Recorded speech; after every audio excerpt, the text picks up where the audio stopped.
আরজিকর কাণ্ডে উত্তাল প্রতিবাদ এবং বিক্ষোভের ঢেউ, এবার তা নিয়ে মন্তব্য করলেন মিঠুন চক্রবর্তী। তিনি বলছেন, এই বাংলাই দেখতে চেয়েছিলাম, এই আন্দোলনে রাজনীতির ঊর্ধ্বে উঠে সবাই যেন একসঙ্গে থাকি। মন্তব্য মিঠুন চক্রবর্তী। এই বাংলাই দেখতে চেয়েছিলাম, এখন দেখতে পাচ্ছি, খুব আনন্দ লাগছে। আমরা যেন এই আন্দোলনে সবাই একসাথে থাকি। আর আমি বলছি বলে মানে বিজেপি বলছে না, আমি মিঠুন চক্রবর্তী বলছি যে রাজনীতির ঊর্ধ্বে গিয়ে এই আন্দোলনে আমরা যেন সবাই একসাথে।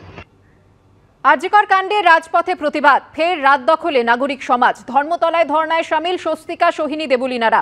গানে স্লোগানে প্রতিবাদ চলল ভোর পর্যন্ত।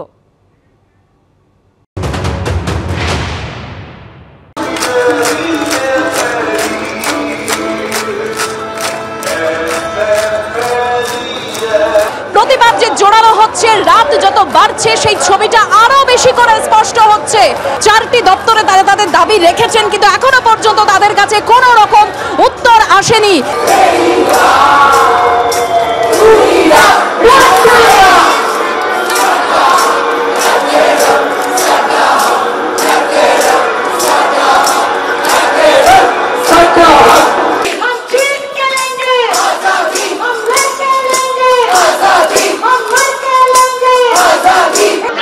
যখন বেরোচ্ছেন কেউ বলেনি যে এত রাত হয়েছে বেরোবেন না? আমার বাবা মা সবাই, আমার ছোট বাচ্চা সবাই এসেছে।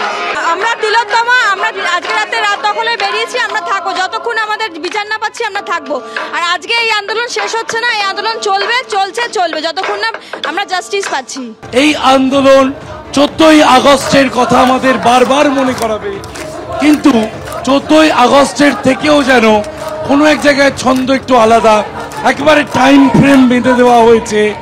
বলা হয়েছে যতক্ষণ না পর্যন্ত উত্তর আসবে ততক্ষণ এভাবেই আন্দোলন চলবে।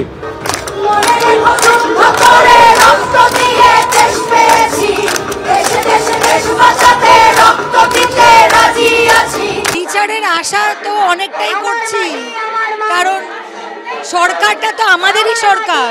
ওই একটা সিভিক ভলেন্টিয়ার একাই সবকিছু করেছে, এইটাতে আমরা বিশ্বাসী নই, এটা কেউ বিশ্বাস করছে না। যেটা সত্যি, যেটা ঘটেছে, সেই ঘটনার পরিপ্রেক্ষিতে আমাদের বিচার চাই।